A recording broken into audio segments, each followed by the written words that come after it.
Data miss भावना पवार। हम continue कर रहे थे इम्यूनिटी के बारे में। तो इम्यूनिटी में हमने देख रहे हैं हम लोग क्या स्पेसिफिक, एक्वायर्ड या फिर एडेप्टिव इम्यूनिटी।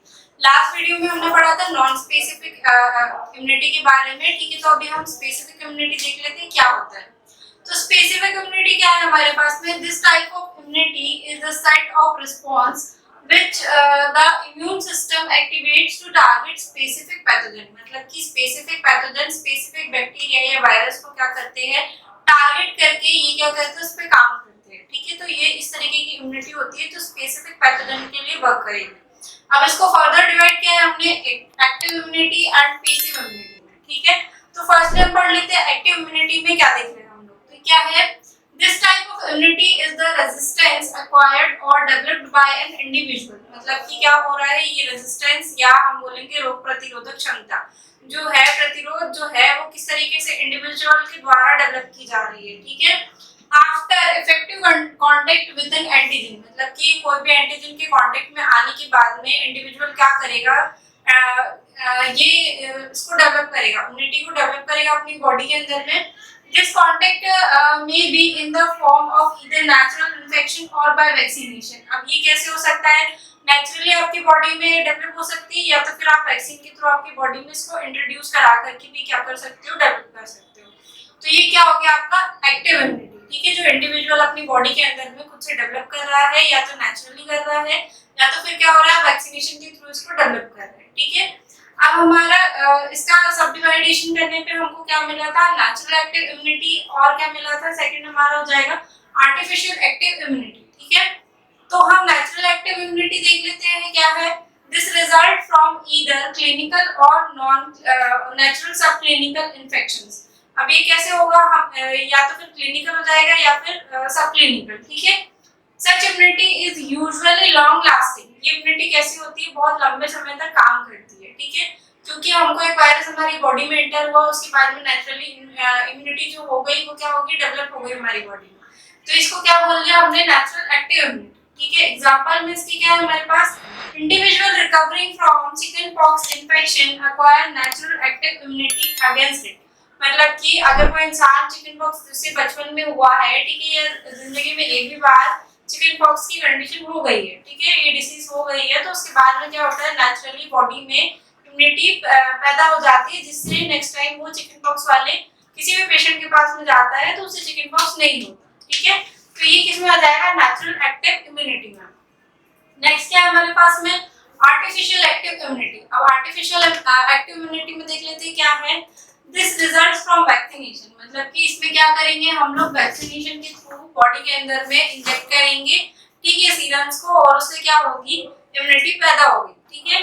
अब नेक्स्ट हमारे पास में क्या हो जाएगा, पैसिव इम्यूनिटी। पैसिव इम्यूनिटी क्या है, स्पेसिफिक इम्यूनिटी का ही एक टाइप है, ठीक है। इसे सब टाइप्स में डिवाइड किया गया है, जिसमें एक्टिव एंड पैसिव है। अब एक्टिव को हमने सब डिवाइड किया नेचुरल में और किसमें, आर्टिफिशियल में। अब हम वैसे क्या पढ़ेंगे, पैसिव इम्यूनिटी। पैसिव इम्यूनिटी को भी हम लोग किसमें डिवाइड करेंगे, नेचुरल में और आर्टिफिशियल में।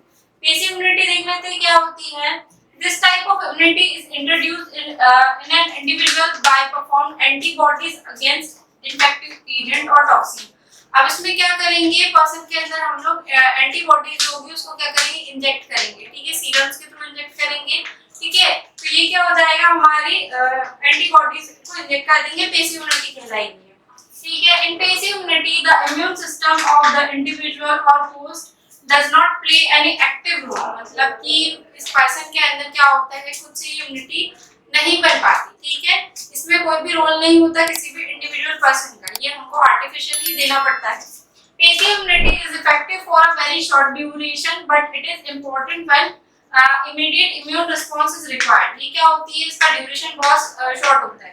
अब हम क्या देख लेते हैं यहाँ पे कि एक्टिव इम्यूनिटी क्या होती है, लॉन्ग लास्टिंग होती है, लंबे समय तक लाइफ लॉन्ग काम आती है। पर जो पैसिव इम्यूनिटी है वो क्या होगी, शॉर्ट टर्म के लिए होगी, ठीक है। जब हमको उसकी जरूरत होगी तभी क्या होगी, हम उसको इंट्रोड्यूस कराएंगे बॉडी के अंदर में, और वो उसी टाइम पे क्या करेगी, थोड़े टाइम तक के लिए काम करेगी और उसके बाद काम करना बंद कर देगी। तो इसका एग्जांपल क्या देख लेते हैं हम लोग, anti venom is used in snake bite. जब स्नेक बाइट होता है, जब हमको क्या सांप काटता है, तो उसके बाद में क्या करते हैं हम लोग, बॉडी में सीरम इंजेक्ट करते हैं एंटी वेनम, ठीक है, सिमिलरली आपको जब बॉडी में एलर्जीज होती है तो उसके लिए हम लोग क्या करते हैं, इंजेक्शन देते हैं। तो ये क्या हो गया, आपका पैसिव इम्यूनिटी इस तरीके से वर्क करेगी। अब एक्टिव और पैसिव में सबसे बड़ा आपको डिफरेंस ये याद रखना है कि एक्टिव इम्यूनिटी लॉन्ग लास्टिंग होती है और इंडिविजुअल में खुद से डेवलप हो जाती है, या तो फिर हम उसको आर्टिफिशियली क्या कर सकते हैं, इंट्रोड्यूस भी करा सकते हैं। और पैसिव इम्यूनिटी में आप लोग क्या याद रखेंगे कि पैसिव इम्यूनिटी शॉर्ट टाइम के लिए होती है और वो क्या होती है, किसी पर्सन पे डिपेंड नहीं करती, ठीक है। तो ये आपका हो जाएगा। अब हम लोग क्या पैसिव इम्यूनिटी के सब टाइप्स देख लेते हैं। तो पैसिव इम्यूनिटी के सब टाइप्स में हमारा फर्स्ट क्या है, नेचुरल पैसिव इम्यूनिटी, ठीक है। नेचुरल पैसिव इम्यूनिटी में क्या हो रहा है देखते हैं हम। This is seen when antibodies are transferred from mother to fetus to protect it till its own immune system develop to function. ये कब होगा, ठीक है। पैसिव हम लोग देख रहे हैं natural passive immunity. Natural passive immunity किसको ट्रांसफर हो रही है, मदर से फीटस में। मतलब फीटस किसको बोलेंगे हम, जब क्या होता है स्पर्म और ओवा फ्यूज हो जाता है और उसके बाद में क्या बनता है, जाइगोट, ठीक है। वो डेवलप होता है तो उसको हम फीटस कहते हैं, ठीक है।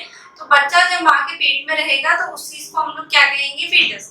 तो फीटस के थ्रू क्या होगा, मदर से जो इम्यूनिटी है, मदर की इम्यूनिटी, वो इम्यूनिटी किसको मिलेगी, बच्चे को मिलेगी, ठीक है। प्लेसेंटा के थ्रू बच्चे में जाएगी। फिर क्या होगा, बच्चा जब बॉर्न होगा तो उसके बाद में भी क्या होगा, मदर जो ब्रेस्ट फीड कराएगी, मिल्क पिलाएगी, उससे भी क्या होता है, जो इम्यूनिटी होती है मदर की, वो बच्चे में जाता है। तो ये वाली जो इम्यूनिटी है इसको हम क्या बोलते हैं, नेचुरल पैसिव इम्यूनिटी, जो कि मदर से ट्रांसफर हो रही है बेबी में जब तक कि वो खुद का इम्यून सिस्टम डेवलप नहीं कर पा रहा, ठीक है।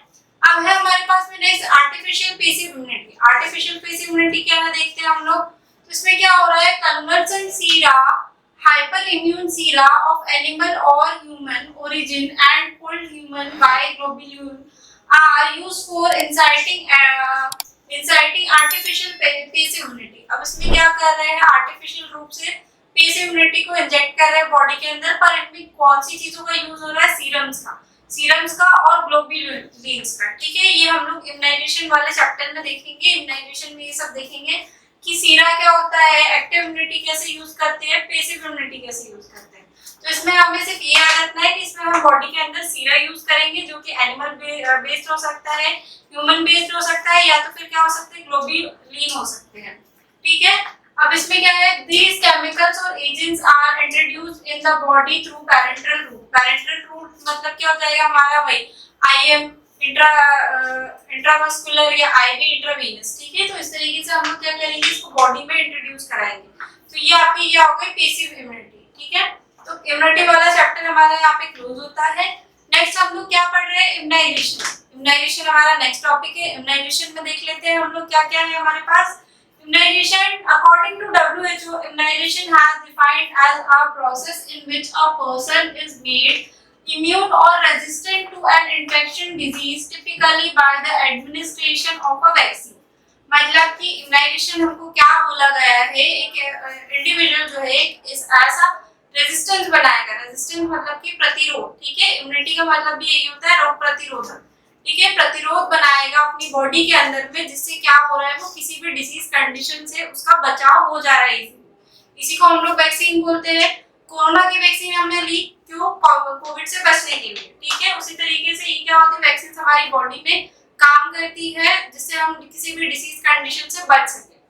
अब हमारे पास में नेक्स्ट क्या है, और क्या होता है, डिस्क्राइब वैक्सीन स्टिमुलेट बॉडी और immune system to protect the person against subsequent infection और डिजीज। मतलब कि क्या वैक्सीन क्या काम करती है, किसी भी इन्फेक्शन से बचाने के लिए हमारे अंदर इम्यूनिटी को डेवलप करने का काम करती है, ठीक है। रोग प्रतिरोधक क्षमता हमारे अंदर बढ़ाती है। उसके लिए एक क्या करेगी, बैरियर बनाएगी कि हमें ये डिसीज कंडीशन ना हो। On exposing the immune system to foreign bodies, the system gets stimulated and starts an immune response. अब जैसे ही हमारी बॉडी के अंदर क्या होगा, फॉरेन बॉडीज एंटर करेगी। फॉरेन बॉडीज मतलब कि वे केमिकल जो हम डाल रहे हैं हमारी बॉडी में वो एंटर करेंगे, वो उसके लिए क्या करेंगे, रिस्पॉन्स करेंगे, ठीक है।